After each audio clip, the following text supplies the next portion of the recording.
अपने गुस्से को लोगों पर नहीं, काम पर लगाओ, अवश्य सफल बनोगे। ऐसी सिख गौतम बुद्ध ने कई सालों पहले उस वक्त की पीढ़ी को क्यों दी थी? इसके पीछे का रहस्य क्या है? आज इसी रहस्य के बारे में हम गौतम बुद्ध की कहानियों के माध्यम से जानेंगे। तो बिना देर किए चलिए उन कहानियों की शुरुआत करते हैं। दोस्तों, बहुत समय पहले की बात है। सुंदरबन इलाके में रहने वाले ग्रामीणों पर हर समय जंगली जानवरों का खतरा बना रहता था। खास तौर पर जो युवक घने जंगलों में लकड़ियां चुनने जाते थे, उन पर कभी भी बाघ हमला कर सकते थे। यही वजह थी कि वे सब पेड़ों पर तेजी से चढ़ने उतरने का प्रशिक्षण लिया करते थे। प्रशिक्षण गांव के ही एक बुजुर्ग दिया करते थे, जो अपने समय में इस कला के महारथी माने जाते थे। आदर पूर्वक सब उन्हें बाबा बाबा कहकर पुकारा करते थे। बाबा कुछ महीनों से युवाओं के एक समूह को पेड़ों पर तेजी से चढ़ने उतरने की बारीकियां सिखा रहे थे और आज उनके प्रशिक्षण का आखिरी दिन था। बाबा बोले, आज आपके प्रशिक्षण का आखिरी दिन है। मैं चाहता आप सब एक बार इस चिकने और लंबे पेड़ पर तेजी से चढ़ उतर कर दिखाएं। सभी युवक अपना कौशल दिखाने के लिए तैयार हो गए। पहले युवक ने तेजी से पेड़ पर चढ़ना शुरू किया और देखते देखते पेड़ की सबसे ऊंची शाखा पर पहुंच गया। फिर उसने उतरना शुरू किया और जब वो लगभग आधा उतर आया तो बाबा बोले, सावधान, जरा संभल कर, आराम से उतरो, कोई जल्दबाजी नहीं है। युवक सावधानी पूर्वक नीचे उतर आया। इसी तरह बाकी के युवक भी पेड़ पर चढ़े और उतरे और हर बार बाबा ने आधा उतर आने के बाद ही उन्हें सावधान रहने को कहा। यह बात युवकों को कुछ अजीब लगी और उन्हीं में से एक युवक ने पूछा, बाबा, हमें आपकी एक बात समझ में नहीं आई। पेड़ का सबसे कठिन हिस्सा तो एकदम ऊपर वाला था, जहां पे चढ़ना और उतरना दोनों ही बहुत कठिन था। आपने तब हमें सावधान होने के लिए नहीं कहा, पर जब हम पेड़ का आधा हिस्सा उतर आए और बाकी हिस्सा उतरना बिल्कुल आसान था, तभी आपने हमें सावधान होने के निर्देश क्यों दिए? बाबा गंभीर होते हुए बोले, बेटे, यह तो हम सब जानते हैं कि ऊपर का हिस्सा सबसे कठिन होता है, इसलिए वहां पर हम सब खुद ही सतर्क हो जाते हैं और पूरी सावधानी बरतते हैं। लेकिन जब हम अपने लक्ष्य के समीप पहुंचने लगते हैं तो वह हमें बहुत ही सरल लगने लगता है। हम जोश में होते हैं और अति आत्मविश्वास से भर जाते हैं और इसी समय सबसे अधिक गलती होने की संभावना होती है। यही कारण है कि मैंने तुम लोगों को आधा पेड़ उतर आने के बाद सावधान किया, ताकि तुम अपनी मंजिल के निकट आकर कोई गलती ना कर बैठो। युवक बाबा की बात समझ गए। आज उन्हें एक बहुत बड़ी सीख मिल चुकी थी, जो सीख थी कि सफल होने के लिए लक्ष्य निर्धारित करना बहुत ही जरूरी है और यह भी बहुत जरूरी है कि जब हम अपने लक्ष्य को हासिल करने के करीब पहुंच जाएं, मंजिल को सामने पाएं, तो कोई जल्दबाजी न करें और पूरे धैर्य के साथ अपना कदम आगे बढ़ाएं। बहुत से लोग लक्ष्य के निकट पहुंचकर अपना धैर्य खो देते हैं और गलतियां कर बैठते हैं, जिस कारण वे अपने लक्ष्य से चूक जाते हैं। इसलिए लक्ष्य के आखिरी पड़ाव पर पहुंचकर भी किसी भी तरह की असावधानी मत बरतिए और लक्ष्य प्राप्त करके ही दम लीजिए। दोस्तों, दूसरी कहानी कुछ इस प्रकार चालू होती है। बहुत समय पहले की बात है। एक गांव में मोहन नाम का एक किसान रहता था। वह बड़ा ही मेहनती और ईमानदार था। अपने अच्छे व्यवहार के कारण दूर दूर तक लोग उसे जानते थे और उसकी प्रशंसा करते थे। पर एक दिन जब देर शाम वह खेतों से काम कर लौट रहा था, तभी रास्ते में उसने कुछ लोगों को बातें करते सुना। वे उसी के बारे में बात कर रहे थे। मोहन अपनी प्रशंसा सुनने के लिए उन्हें बिना बताए धीरे धीरे उनके पीछे चलने लगा, पर उसने उनकी बात सुनी तो पाया कि वे उसकी बुराई कर रहे थे। कोई कह रहा था कि मोहन घमंडी है, तो कोई कह रहा था कि सब जानते हैं वो अच्छा होने का दिखावा करता है।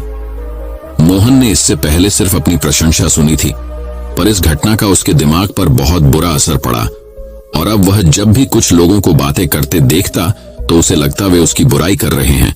यहां तक कि अगर कोई उसकी तारीफ करता तो भी उसे लगता कि उसका मजाक उड़ाया जा रहा है। धीरे धीरे सभी ये महसूस करने लगे कि मोहन बदल गया है और उसकी पत्नी भी अपने पति के व्यवहार में आए बदलाव से दुखी रहने लगी। और एक दिन उसने पूछा, आज कल आप इतने परेशान क्यों रहते हैं? कृपया मुझे इसका कारण बताइए। मोहन ने उदास होते हुए उस दिन की बात बता दी। पत्नी को भी समझ नहीं आया कि क्या किया जाए, पर तभी उसे ध्यान आया कि पास के ही एक गांव में एक सिद्ध महात्मा आए हुए हैं और वो बोली, स्वामी, मुझे पता चला है कि पड़ोस के गांव में एक पहुंचे हुए संत आए हैं। चलिए हम उनसे कोई समाधान पूछते हैं। अगले दिन वे महात्मा जी के शिविर में पहुंचे। मोहन ने सारी घटना बताई और बोला, महाराज, उस दिन के बाद से सभी मेरी बुराई और झूठी प्रशंसा करते हैं। कृपया मुझे बताइए कि मैं वापस अपनी इज्जत कैसे बना सकता हूँ। महात्मा मोहन की समस्या समझ चुके थे। महात्मा बोले, पुत्र, तुम अपनी पत्नी को घर छोड़ आओ और आज रात मेरे शिविर में ठहरो। मोहन ने ऐसा ही किया, पर जब रात में सोने का समय हुआ तो अचानक ही मेंढकों के टर टर की आवाज आने लगी। मोहन बोला, ये क्या महाराज, यहाँ इतना कोलाहल क्यों है? महात्मा बोले, पुत्र, पीछे एक तालाब है। रात के वक्त उसमें मौजूद मेंढक अपना राग अलापने लगते हैं, पर ऐसे में तो कोई यहाँ सो नहीं सकता। मोहन ने चिंता जताई। महात्मा बोले, हाँ बेटा, पर तुम ही बताओ हम क्या कर सकते हैं। हो सके तो तुम हमारी मदद करो। महात्मा जी बोले। मोहन बोला, ठीक है महाराज, इतना शोर सुन के लगता है इन मेंढकों की संख्या हजारों में होगी। मैं कल ही गांव से 50-60 मजदूरों को लेकर आता हूँ और इन्हें पकड़कर दूर नदी में छोड़ आता हूँ। और अगले दिन मोहन सुबह सुबह मजदूरों के साथ वहां पहुंचा। महात्मा जी भी वहीं खड़े सब कुछ देख रहे थे। तालाब ज्यादा बड़ा नहीं था। 8-10 मजदूरों ने चारों ओर से जाल डाला और मेंढकों को पकड़ने लगे। थोड़ी देर की ही मेहनत में सारे मेंढक पकड़ लिए गए। जब मोहन ने देखा कि कुल मिलाकर 50-60 ही मेंढक पकड़े गए हैं, तब उसने महात्मा जी से पूछा, महाराज, कल रात तो इसमें हजारों मेंढक थे, भला आज वे सब कहां चले गए? यहाँ तो बस मुट्ठी भर मेंढक ही बचे हैं। महात्मा जी गंभीर होते हुए बोले, कोई मेंढक कहीं नहीं गया। तुमने कल इन्हीं मेंढकों की आवाज सुनी थी। ये मुट्ठी भर मेंढक ही इतना शोर कर रहे थे कि तुम्हें लगा हजारों मेंढक टर टर कर रहे हों। पुत्र, इसी प्रकार जब तुमने कुछ लोगों को अपनी बुराई करते सुना तो भी तुम यही गलती कर बैठे। तुम्हें लगा कि हर कोई तुम्हारी बुराई करता है, पर सच्चाई यह है कि बुराई करने वाले लोग मुट्ठी भर मेंढक के सामान ही थे। इसलिए अगली बार किसी को अपनी बुराई करते सुनना तो इतना याद रखना कि हो सकता है ये कुछ ही लोग हों जो ऐसा कर रहे हों, और इस बात को भी समझना कि भले तुम कितने ही अच्छे क्यों ना हो, ऐसे कुछ लोग होंगे ही होंगे जो तुम्हारी बुराई करेंगे। अब मोहन को अपनी गलती का एहसास हो चुका था। वह पुनः पुराना वाला मोहन बन चुका था। दोस्तों, मोहन की तरह हमें भी कुछ लोगों के व्यवहार को हर किसी का व्यवहार नहीं समझ लेना चाहिए और सकारात्मकता से अपनी जिंदगी जीनी चाहिए। हम कुछ भी कर लें, पर जीवन में कभी न कभी ऐसी समस्या आ ही जाती है जो रात के अंधेरे में ऐसी लगती है मानो हजारों मेंढक कान में टर टर कर रहे हों, पर जब दिन के उजाले में हम उसका समाधान करने का प्रयास करते हैं तो वही समस्या छोटी लगने लगती है।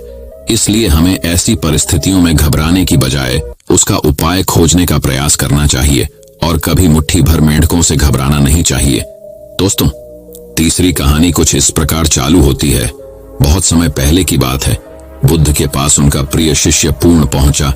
बुद्ध ध्यानावस्था में बैठे थे। पूर्ण के पहुंचने पर उन्होंने आंखें थोड़ी सी खोली और पूर्ण से आने का कारण पूछा तो उसने कहा, मैं धर्म प्रचार के लिए जाना चाहता हूं, आपकी आज्ञा चाहिए। बुद्ध मुस्कुराए और कहा, पूर्ण, धर्म की राह बहुत मुश्किल है। तुम लोगों को अच्छी बातें बताने जाओगे और लोग तुम पर नाराज होंगे। हो सकता है कि अपशब्द भी कहें। इस पर पूर्ण ने कहा, कोई बात नहीं, मैं यह सोचकर उनकी बातों पर ध्यान नहीं दूंगा कि उन्होंने अपशब्द ही कहे, पिटाई तो नहीं की।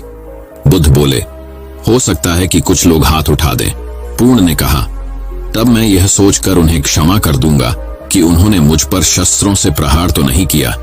बुद्ध फिर बोले, हे पूर्ण, हो सकता है कि कुछ लोग तुम पर शस्त्रों का भी उपयोग करें। पूर्ण ने उत्तर दिया, तब मैं यह सोचकर उनके प्रति कोई प्रतिकार की भावना नहीं रखूंगा कि उन्होंने मुझे मारा, पर जान से तो नहीं मार डाला, मुझे जीवित छोड़ दिया। बुद्ध ने फिर कहा, और यदि तुम्हारे प्राण ही ले लिए तब? पूर्ण ने तत्क्षण सिर झुकाकर कहा, तब मैं उनका आभारी रहूंगा कि उन्होंने धर्म के मार्ग पर मेरे प्राणों का उत्सर्ग करने में मेरी सहायता की। मैं उनके प्रति कृतज्ञ रहूंगा। तब बुद्ध ने आंखें खोली और आशीर्वाद देकर अनुमति दी तथा पूर्ण से कहा, अब तुम धर्म प्रचार करने के पात्र हो। जो किसी में भी कोई दोष न देखे वही सच्चा व्यक्ति है। अच्छाई के मार्ग पर चलना बहुत मुश्किल काम है। जो इस राह पर चलता है उसके मार्ग में अनेक बाधाएं आती हैं, लेकिन जो व्यक्ति किसी में भी दोष न देखे वही बाधाओं को सहजता से पार कर अपने लक्ष्य को पूरा कर पाता है। ऐसा कहकर बुद्ध पुनः साधना में लग गए। उन्होंने शरीर को काफी कष्ट दिया, यात्राएं की, घने जंगलों में कठिन साधना की, पर आत्मज्ञान की प्राप्ति नहीं हुई। निराश हो बुद्ध सोचने लगे, मैंने अभी तक कुछ भी प्राप्त नहीं किया, अब आगे क्या कर पाऊंगा। निराशा, अविश्वास के इन नकारात्मक भावों ने उन्हें क्षुब्ध कर दिया। कुछ ही क्षणों के बाद उन्हें प्यास लगी। वे थोड़ी दूर स्थित एक झील तक पहुंचे। वहां उन्होंने एक दृश्य देखा कि एक गिलहरी के 2 बच्चे झील में डूब गए हैं। पहले तो वह गिलहरी जड़वश बैठी रही, फिर कुछ देर बाद उठकर झील के पास गई, अपना सारा शरीर झील के पानी में भिगोया और फिर बाहर आकर पानी झाड़ने लगी। ऐसा वह बार बार करने लगी। बुद्ध सोचने लगे कि इस गिलहरी का प्रयास कितना मूर्खतापूर्ण है। क्या कभी यह इस झील को सुखा सकेगी? किंतु गिलहरी का यह क्रम लगातार जारी था। बुद्ध को लगा मानो गिलहरी कह रही हो कि यह झील कभी खाली होगी या नहीं, यह मैं नहीं जानती, किंतु मैं अपना प्रयास नहीं छोड़ूंगी। अंततः उस छोटी सी गिलहरी ने भगवान बुद्ध को अपने लक्ष्य मार्ग से विचलित होने से बचा लिया। वे सोचने लगे कि जब यह नन्ही गिलहरी अपने लघु सामर्थ्य से झील को सुखा देने के लिए दृढ़ संकल्पित है, तो मुझ में क्या कमी है? मैं तो इससे 1000 गुना अधिक क्षमता रखता हूं। यह सोचकर गौतम बुद्ध पुनः अपनी साधना में लग गए और एक दिन बोधि वृक्ष तले उन्हें ज्ञान का आलोक प्राप्त हुआ। यह कथा असफलता के बावजूद प्रयासों की निरंतरता पर बल देती है। यदि हम प्रयास करना न छोड़े तो एक न एक दिन लक्ष्य की प्राप्ति हो ही जाती है। दोस्तों, चौथी कहानी कुछ इस प्रकार शुरू होती है। एक गांव में एक बुढ़िया रहती थी। उसका एक ही बेटा था। वह बुढ़िया हमेशा यही सपने देखती थी कि उसके बेटे का विवाह होगा तो बेटा और बहू दोनों मिलकर उसकी बहुत सेवा करेंगे और उसे घर का भी काम नहीं करना पड़ेगा। धीरे धीरे वह दादी बन जाएगी और उसका घर स्वर्ग बन जाएगा। आखिर वह दिन भी आ गया। जब बुढ़िया के बेटे का विवाह बड़ी धूमधाम से हुआ, वह दादी भी बन गई, लेकिन संयोग से उसका कोई भी सपना पूरा नहीं हुआ।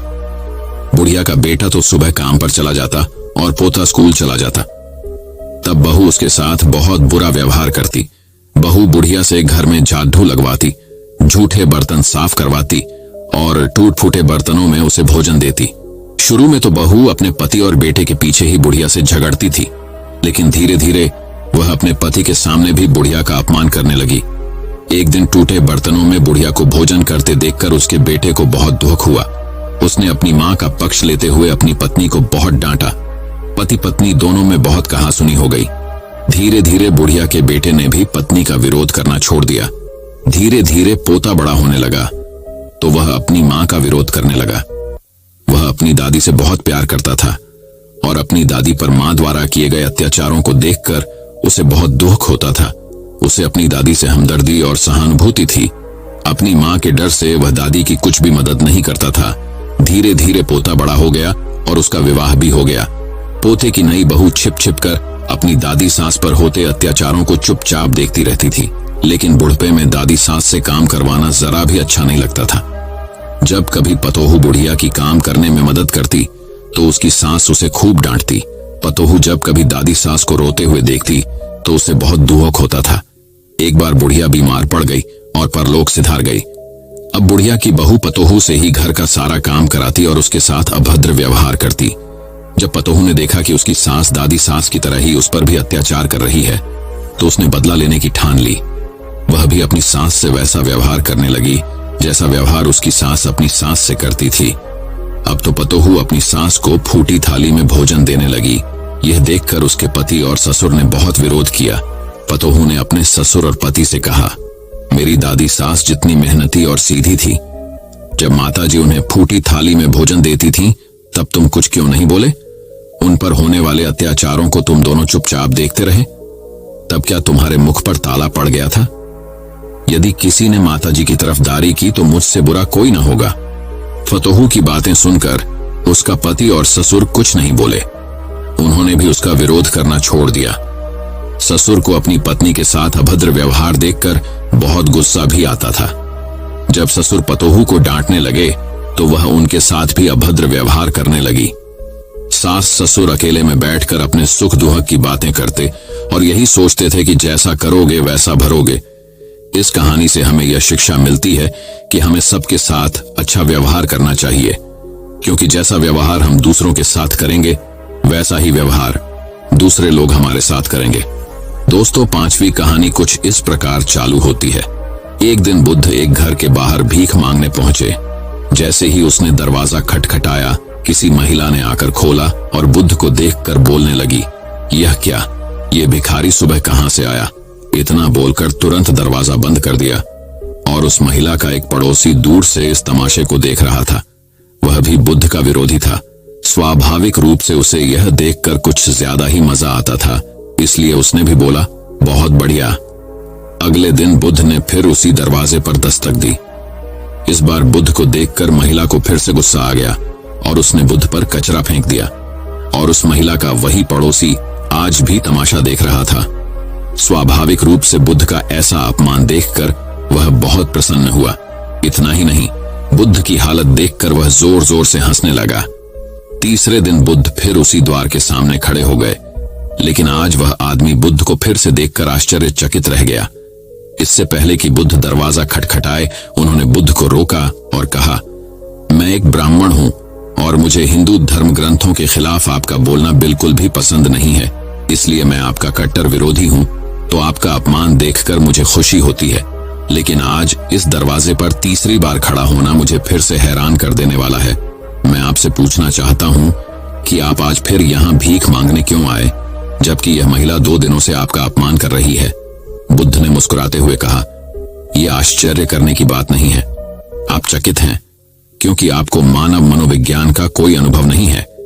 किसी का अपमान करना या किसी पर कूड़ा फेंकना भी कुछ देना होता है। हर अपाकर्षण आकर्षण का ही एक रूप है। कल अगर किसी इंसान ने कचरा दिया होगा तो एक दिन वह खाना भी देगा।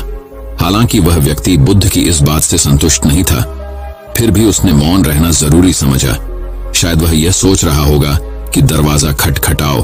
फिर देखते हैं, बुद्ध ने फिर से दरवाजा खटखटाया। संयोग से उसी स्त्री ने आज फिर दरवाजा खोला और आज तो बुद्ध के सामने उसका क्रोध 7वें आसमान पर पहुंच गया और सही में उसे मारने के लिए हाथ में झाड़ू ले लिया। उन्होंने झाड़ू उठाया तो जरूर, लेकिन बुद्ध के शांत चेहरे पर रही मुस्कान देखकर दूरी बनाए रखी। वह चाहकर भी बुद्ध पर वार नहीं कर सकी। वह बुद्ध के चेहरे पर आ रही शुद्ध मुस्कान से इतनी प्रभावित हो गई कि उसने झाड़ू फेंक दी और तुरंत अंदर भाग गई और बुद्ध को देने के लिए रोटी ले आई। बुद्ध ने उस महिला को ऐसे धन्यवाद दिया कि वह महिला बुद्ध के चरणों में गिर गई और माफी मांगने के साथ रो पड़ी। बुद्ध ने किसी तरह समझाकर उन्हें शांत किया, लेकिन दूसरी ओर तमाशा देख रहे पड़ोसी को यह सब देखकर बुद्ध से लगाव हो गया। वह भी दौड़ता हुआ आया और बुद्ध के चरणों में गिर पड़ा और उनसे दीक्षा की मांग करने लगा। बुद्ध हंसे और बोले, मैंने कभी किसी घर से इतनी बड़ी भीख नहीं मांगी। फिर भी आज भोजन के साथ साथ एक शिष्य भी मिल गया। दोस्तों, इस कहानी से यह मालूम पड़ता है कि सकारात्मकता और झुकाव ही इंसान के सभी रोगों की दवा है। जिस वजह से सांसारिक और सन्यासी के प्रति नफरत और प्रेम में जरा सा भी अंतर नहीं है, क्योंकि मन के स्तर पर प्रेम और सांसारिक सन्यासी के बीच नफरत की लेन देन होने में थोड़ी सी भी देर नहीं लगती। मन तभी शांत और स्थिर रह पाता है जब वह सभी तरह के लेन देन से ऊपर उठ जाए। इसलिए मिटा दें नफरत के बीज, बस दिल में सिर्फ माफ करने और प्रेम से भरी भावना रखें। आप हमेशा सुखी जीवन बिताएंगे। दोस्तों, मैं उम्मीद करता हूं कि यह कहानी सुनने से आपके जीवन में अच्छे बदलाव आए होंगे। आपको इस वीडियो से क्या सीखने मिला, ये कमेंट करके जरूर बताएं और अपने परिवार, दोस्तों या आपके करीबी इंसान के साथ ये कहानी शेयर करके उन्हें भी इस ज्ञान से परिचित करवाएं।